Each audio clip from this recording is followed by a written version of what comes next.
Hello everyone, good to see you all. Loremaster Sotek here. Been a while since I've made just kind of a regular video. Just been really mostly doing live streams, but also very busy going outside, seeing friends, stuff. I've gotten into TCGs. I've recently gotten into Union Arena, which has been a ton of fun.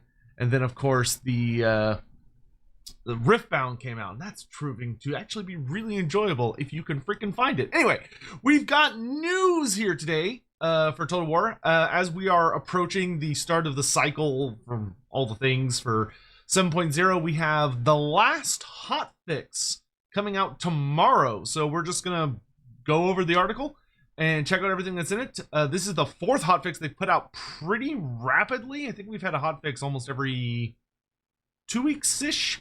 But in any event, let's go ahead and dive into it and see what we've got. So, hey folks, hotfix 6.3.4 will be rolling out to Total War Warhammer 3 tomorrow at 11 a.m. GMT. This time around, we'll focus on 4 key areas of improvement: fixes for idle AI, Chaos Dwarfs not recruiting high tier units, Golgfag Maneater idle issues, and improvements to how the Ogre Kingdoms AI uses camps. Additional fixes across battle and campaign are also being implemented in this hotfix, which are detailed at the bottom of this blog. Our teams will now switch their focus to 7.0 for its release on December 4th, alongside the release of Tides of Torment. We have reserved ample patching time to follow up on any issues we want to address following 7.0's release and before we break for the holidays. But campaign AI will return as a focus for us in the new year. Whilst we've been able to address many of the impactful issues highlighted in recent months, there's more that we want to do, and we'll be looking to return this topic as soon as we're able. We'll share more detail on what's coming up when we can. In the meantime, thank you for your patience while we work on continuing to maintain and improve Warhammer 3. I really hope that 7.0 doesn't, like, they've been putting in so much effort to fix so many things as the game currently stands, and I really hope that the 7.0 patch doesn't re-break a lot of stuff, but we'll just have to wait and see. Overview. As part of hotfix 6.3.4, we've incorporated much of your feedback to improve various issues presented by the campaign AI. As stated above, there are key areas we've worked on and what we've done in this hotfix to improve them. Number 1, idle AI.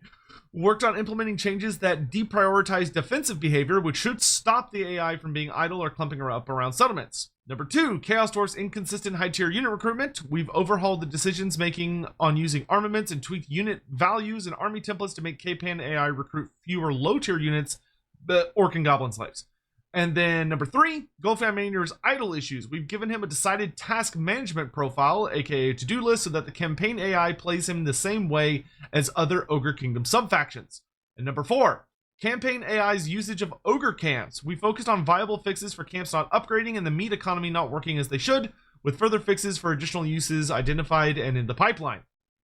So basically that means they have found some fixes that'll make it better, but they've identified other issues that are going to be fixed later. Idle AI. In this hotfix, we've worked on campaign AI being idle or clumping around settlements. We feel confident the situation is improved, but there are multiple underlying issues we had to address, and it's possible there are other issues that could trigger this behavior. We feel this is a solid step forward and are confident the changes will improve areas targeted in this update, but we will be on the lookout for anywhere this behavior is still present. Generating tasks and categorizing them. One cause of idle/clumping AI is being addressed in this hotfix has to do with the campaign AI tasks are generated in the rules around batching tasks that have the same type of target. The process consists of 2 steps: generation and allocation. The generation step involves multiple task generators contributing to the same task. For example, Karl Franz might want to attack region X because it's held by an enemy faction, it's bordering his territory, and it's undefended. Before allocation step tasks, then armies are paired together and an additional round of batching is performed. Batching involves combining tasks of the same type, for example, defend region and the same target. For example, the region of Altdorf getting combined in one task. Okay, cool. So they are they're getting pretty in the weeds with what exactly is going on in the system. What wasn't working? The rules for when and how tasks could be batched were too loose, especially for defensive ones. In particular, defend our own regions ambiently and defend regions neighboring enemies cause problems. Because these rules were so broad, those tasks often absorbed more specific ones, like defend recently captured territory. This made them seem more important than they should be, so defensive tasks ended up with the highest priority and were chosen almost every time. This translates to the infamous idle campaign AI issues that you might have witnessed in your playthroughs. The AI was simply more focused on holding ground rather than taking it. What has been changed? During the internal testing, we found that balancing this behavior is difficult. So the fix we've chosen to go with is replace the biggest offender task generators with ones that are not allowed to be batched together. This allows us to have better control over task priority and greatly reduces the chance of defensive tasks being prioritized far too highly. Fundamentally, this means in your playthroughs, you should now experience a more proactive and less risk-averse AI. So, yeah, the TLDR basically saying that the AI was, because it was batching, defending so many things together, those tasks would end up being these mammoth uber priorities that it would overly focus on, and because there was so much defensive tasking, it was valuing that as the only thing it should be doing because it was its highest priority task, which also involves it just sitting there and defending. So they've broken that up, so now it should be able to have aggressive tasks float to the top and actually make the AI more aggressive and actually go out and be attacking more regularly. Recruitment rules for full armies. Another cause of idle/clumping AI we are addressing has to do with the campaign, how the campaign AI increases the strength of existing full armies. The rules around when and how the AI is allowed to disband units are sensitive and for a long time have been very secretive. What wasn't working? During our recent investigation, we found that the common cause of idle behavior had to do with armies being full and wanting to become stronger and failing. A sufficient amount of strength is a prerequisite for being assigned to fight stronger enemies. The failure was a combination of conflicting priorities. On one hand, the AI factions wanted to improve armies and increase their strength. On the other hand, disabling or disbanding rules restricted recruitment options in those same armies. The observable result is armies stuck in a perpetual cycle of trying to get stronger and failing until the situation changed. For example, enemies becoming weaker, new effects making existing units stronger. The impact of this issue is especially severe for factions that have ample access to instant recruitment, such as Raise Dead. When a number of units can be recruited instantly, the AI wanted to go and acquire them, but the disbanding rules were blocking them from completing that task. What has been changed? To combat this issue, we've relaxed the rules about when AI can disband units significantly. The two specific cases where we allowed the AI to be more liberal with disbanding units are as follows. When a force is not strong enough to complete a task, we allow the AI to disband units if it can recruit stronger ones. And if a force is not otherwise given offensive tasks, we allow the AI to disband units if it can replace them with stronger units with a similar role. For example, replacing zombies with skeleton warriors or graveguard. We will continue to monitor this subset of issues closely due to its sensitive nature. That is actually really interesting. So, So basically, the AI was attempting to get more powerful armies, but the AI's ability to say, okay, I need to get rid of these garbage units so that I can put other more powerful units in my 20 stack was just too restrictive.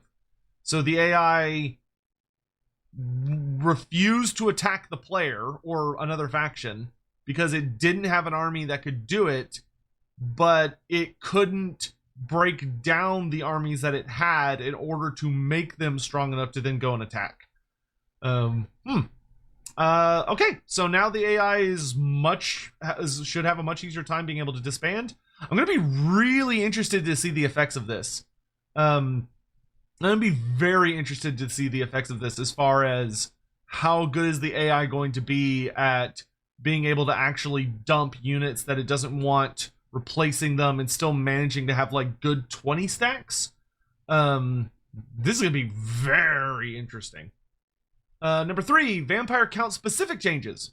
Due to the oversized impact this issue had on the vampire counts, we additionally updated their unit qualities, generator templates, and unit ratios. TLDR on what these mean. Unit quality is a hint for how strong a unit is before any upgrades. A unit group is a list of units plus quality pairs. Units can have different qualities depending on group context. And generator template, a list of unit group plus weight pairs, gives the AI a guideline on what a balanced and varied army looks like. For example, telling the AI that it wants some frontline units, a few artillery pieces, and a lot of skirmishers. Makes sense? Cool, great. What we have changed? We changed the unit group such that units that fulfill a similar role are grouped together. For example, zombies were not in the same group as Graveguard.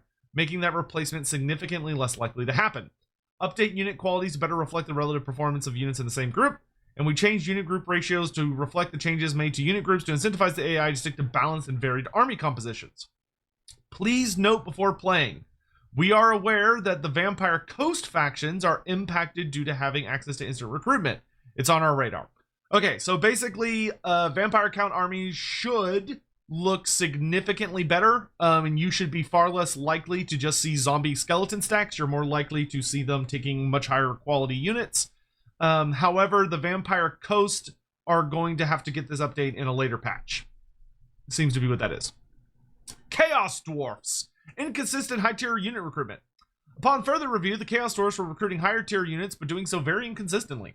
Specifically, the Chaos Dwarf AI was not well calibrated with how it chose to build advanced military buildings, spend its armaments, and how those inefficiencies negatively impacted its ability to unlock unit caps in the Hellforge and thus recruit the higher tier units.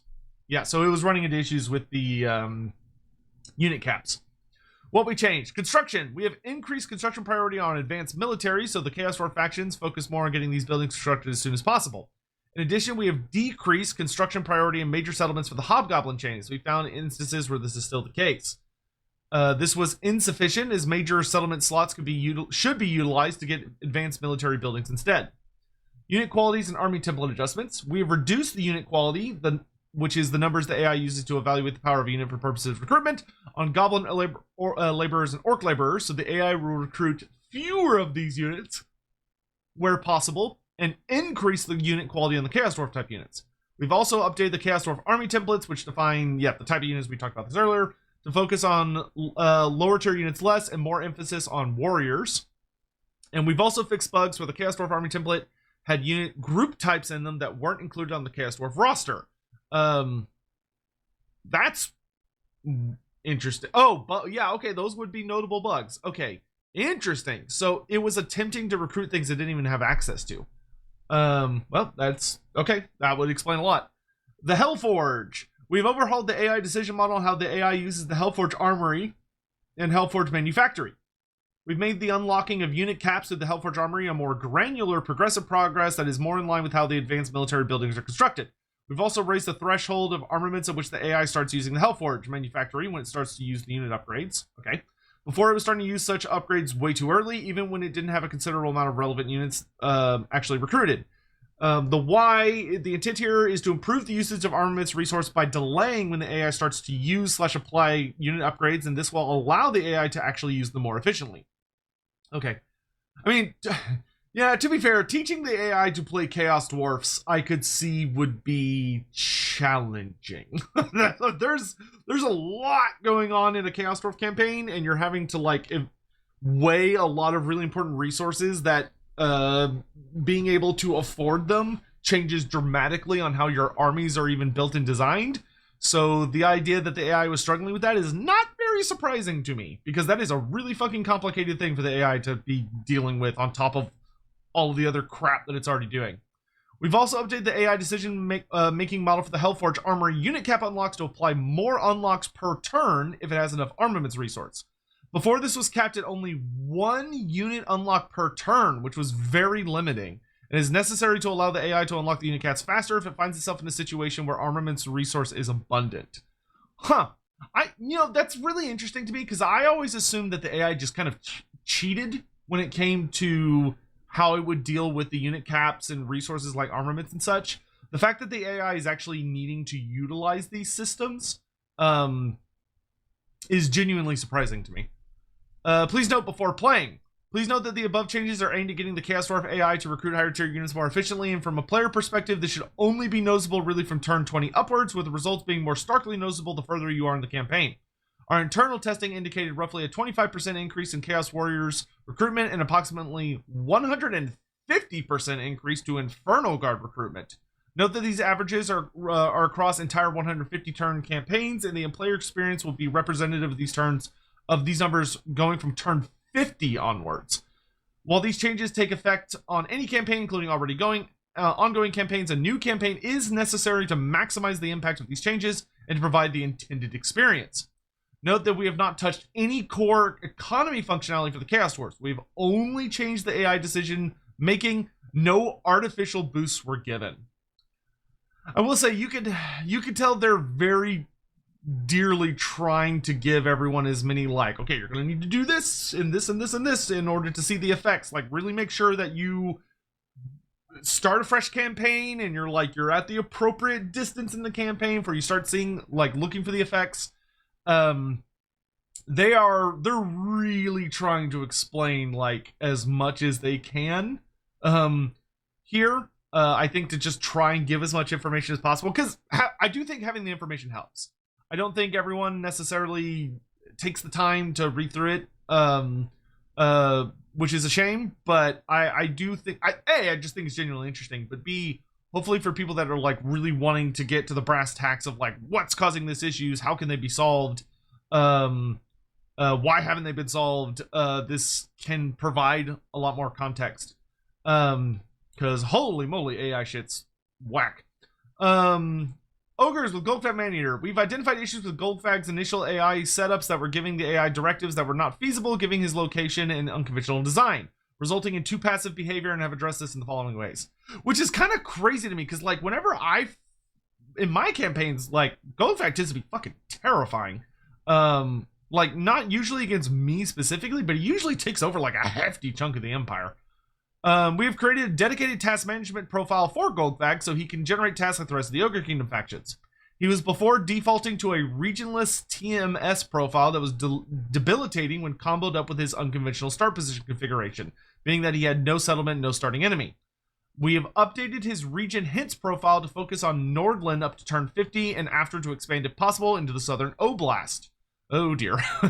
Note that this is an incentive type system, not an absolute decision making system, meaning that the AI is still allowed organic and opportunistic decision making. We've made the AI Golgfag start at war with Nordland from the first turn of the campaign. He will now try to conquer the province.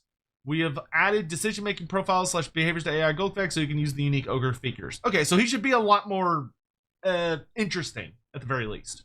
Please note before playing that these will only be experienced on new campaigns. Ogre Kingdom camps. Yeah, I really want Ogre Kingdom camps to be better, because, like, I like recruiting Ogre mercenaries, but it feels like you never get to see, like, the top tier units. Preface. We have conducted a deep review of the camp's functionality and uncovered 4 different issues, 2 of which we found viable solutions for. We are still working on solutions for the remaining 2. What is not working? 2 issues we've solved. The AI construction upgrading camps was not functioning well, and this in turn was negatively impacting the AI's ability to upgrade advanced military buildings, thus was preventing them from getting in-game units, and their meat economy was very inefficient. The Ogre AI had no meat budget policy set up for resource, which meant their expenditure of meat was highly inefficient. 2 issues we're aware of and working on. AI recruitment of units into the first camp only doesn't work. Okay, so the very first camp that the AI has at the start of the campaign, they are incapable of recruiting units into right now. However, our internal testing shows the AI global recruitment from Ogre camps into regular armies is completely functional. The AI unlocking method for the number of camps is far too random, which can result in camps where the Ogre faction don't place any extra camps down. Okay, so the way they go through the tech tree is and acquire more camps is not ideal. What we have changed. Ogre camps construction upgrading priorities, increased construction priority on advanced military buildings. They've massively deprioritized the Hobgoblin building chain on camps as they could be built in towns, and camp building slots are more vital to advanced military. Yeah, makes sense. Ogre AI meat economy added a higher AI budget policy for the meat resource, which helps the AI allocate correctly the meat resource to the construction budget. Okay, cool, makes sense. This in turn helps unlock the military buildings more quickly, which will unlock in-game higher tier units for ogres. Awesome. Increase the minimum meat threshold for ogre AIs at which they can use Offer to the Great Maw, which consumes meat from 300 to 1,000. Okay, so they're going to be far more likely to use it on camps. The intent here is to have the Ogre AI save the meat resource and focus on continuous camp upgrades rather than expend it carelessly on less critical offers. Yeah, that's good. Those are good changes. Please note before playing, we're still working on viable solutions for the remaining 2 issues. The AI not recruiting more garrison units into their first camp and the unlocking mechanism of further camps. We're trying to get viable fixes for the issues done as soon as possible for the upcoming releases. While the changes take effect on any campaign, including already going, we'd recommend a new campaign. So basically, if you want to see the changes, please start a new campaign. General bug fixes. Let's see what we got here. Fixed an issue where unit recruitment was denied due to insufficient funds, but in reality, due to discounts or bonuses, the unit could be recruited. that's good. The big name Noblar Kicker correctly unlocks with Noblar Flingers in your army, as it should. Oxiodal's Inner Sanctum building now gives the correct benefits. Cool. The Dark Elf Diktat Open Markets now shows the correct amount of treasury it gives. Occupying the Oak of Ages, the Warrior Chaos now provides the correct building. If you currently own a settlement as the Warrior's Chaos, it will not be automatically updated, so you need to burn it down then reoccupy. Necropolis Knights, which I don't think that's how that's spelled, are not units. What? Oh, no, they're saying they are not units, so they have now fixed it so it's spelled correctly.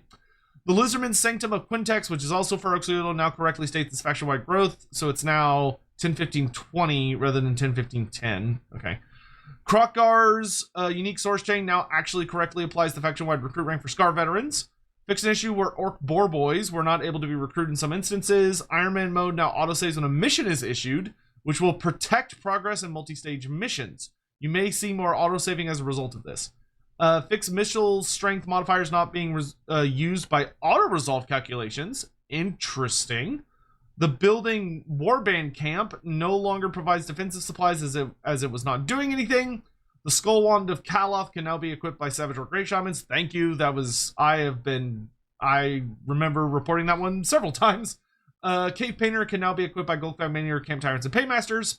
Resolve some various little issues there. Resolved a problem with mixing textures. Okay, cool. Added localizations for 6.3.x. Cool. Resolved a common cause for AI factions to attack armies. Okay, we talked about that. Vampire, yep, talked about vampire stuff. Vampire Coast technologies now show the same effects for traits as the actual traits. That's... What? What is that? What? The Vampire Coast technologies now show the same effects for traits as the actual traits. Oh, that must be for the lords you recruit. The tech tree lords. Sequence of the hardened scales now correctly applies unit master croc scores. Good. The technology determining the Great Plain now affects the whole province, and we've also made the text clear. Cool. Silent Amphigam can now scout ruins. I still want that to do something. Scouting ruins should work. It's like I so dislike how it works right now. All it does is check for Skaven. Give me at least like a percentage chance that I find an item or ancillary. It doesn't have to be guaranteed, but maybe it's like a 30% chance or a 10% chance. And then you could give me a skill, like a blue skill tree skill for my characters, where I can level it up 3 times and it goes up by 10% each time or whatever. So maybe it starts off at like a 20% chance, and if you invest all 3 skills into it, it goes up to a 50% chance. Cause like items are so rare now, and I really miss being able to hunt for items like you could in Warhammer 1 and 2. I really hate how boring ruins are in this game. Oh boy, that gets me. that's one of my whales that I would really like to bring down. Hideous Visage trait now provides fear as well as terror. Good. The second level of Word of Pain skill for Lord now gives an increased cooldown reduction, as did the third level. Oh, okay, for the skills. Yeah. The trait Warfare now no longer shows Strider twice. Good. Blessing of Itzel skill now correctly applies to Troglodyns, as it should. The trait Cossar Headsman now affects the units and characters it should. Good. Yuan Bo no longer has hidden effects in his skills, which reduces all resistances for enemies in the local region. Huh. Alright. The skills / traits below now affect the province with their corruption reducing effect, irrespective of if they own it or not. Beloved of Asaph, Sigmar as well, on Rome Peel, the Evergreen, Hunter of Nightmares, and Blessed Holy War. Huh. Okay. Fix the melee-only version of the Weapon Master trait not appearing correctly in the UI. This trait is currently only available to Vampire Counts, Slaanesh, and Khorne characters. Khalida can unlock Unbreakable from her capstone personal skill Warrior Queen. We have therefore subbed out Indomitable for Tenacity. If you have skill points put into Indomitable, they will be lost. Apologies. Oh, well, you know. The Night Goblin Shaman skill, Extra Sneaky Stabber, now grants Unspottable as stock is something they have innately. Okay, cool. Bruisers can now have the Discipline trait available to them like other ogres. Dragonblood Shuken Lords can now start with Irascible, Lettered, and Upright traits. And the Unearthly Reflexes now gives 20% Vigor Loss reduction. Okay. Battle. The pattern on Dark Elf robes is being back to being gold as it was in Warhammer 2. Fixed an issue with the trajectory of the Blessed Ancient Salamander shooting attack. Fixed the issue where the Ancient Salamander variants didn't calculate their trajectory when shooting, resulting in the missing most moving target. Okay, so they'll be more accurate. Fun. Fixed an issue causing lack of vegetation on Thoric's Quest battle, so it'll be pretty again. The ability Spirit of Mork or Gork now correctly applies to summoned units such as reinforcements. Black Orc penetration resistance now matches other Orc units. Bloods of the Blood Queen now have the correct melee attack. Cockatrice has a 2D porthole. Landships now have the wounds ability to match other single entities. And the Imposter LOD for the Salamander Hunting Pack now shows faction colors. Alright, so pretty good patch. Overall, meaty. It's a very meaty patch. Or hotfix. It's not a patch, it's a hotfix. Oh my lord. So, good. I am very, very curious to mess around with this. The Ogre and Chaos Dwarf stuff is going to be the Golgfag stuff is great. It's very relevant to, I think, what the most popular campaigns are. We know that, like, Karl Franz and, like, the old world is by far the most popular campaigns if you look at, like, overall player numbers. So having Golgfag's AI be, like, a much more relevant threat or ally, I think it's going to be really important, because I've seen him take lots of territory in my campaigns, but he also, when, like, something really focuses on him, it tends to rip him down quick. So I'm curious I'm curious how his specific AI is going to behave differently than what I've seen, because I've seen him be active, but I don't think his unit recruitment was that good. So I do think there are changes to the camps which will allow the Ogre Kingdoms to actually get access to their higher tier units is going to be really good. But we'll have to see. If there's anything in here that you thought was particularly interesting, feel free to let me know down below. I am excited for us to begin we got build up stuff for 7.0 coming up. But I do think this looks like a really solid patch.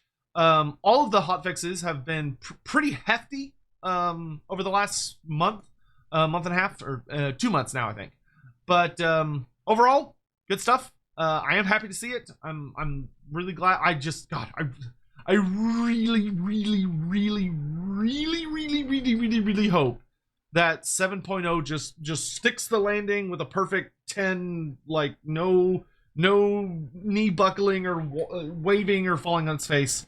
They have invested so much effort into bug fixes and AI fixes and, like, making everything run as smoothly as it possibly can leading up to 7.0. And I feel like there's such a history of that. When a new big patch comes out or a DLC, it just, like, breaks everything. And I really hope that's not going to be the case here. I really hope that's not going to be the case here. But in any event, hope you're all doing really well. I'm going to be releasing a lot of videos in the coming days. A lot of videos, because there's a lot of things about to happen. There's a lot of video games I want to talk about. We also have the big reveal show for Warhammer this Friday. I think I have already put up the live stream, but it's going to be at 6:30 Central Standard Time, or 6:30 p.m. Central Standard Time. It'll be here on my YouTube channel as well as on my Twitch channel. If you'd like to join me for that, I'm going to be watching it live because the rumors about it are wild. We know for a fact we're getting a second Cathay wave, which is huge. So we might get to see Cathay units that are not in Total War Warhammer yet. Like, that could be big. So definitely gonna be tuning in to see the old world stuff. So we know there's, like, a big second wave for Grand Cathay coming. I suspect it'll be things that we already have in game. Like, I'm imagining it's gonna be, well, I'll do a video for my predictions. But anyway, I hope you're all doing well. Please take care of yourselves and be safe out there. And I hope you all had a wonderful, lovely Halloween. And yeah, I'll see you around. Thanks for watching.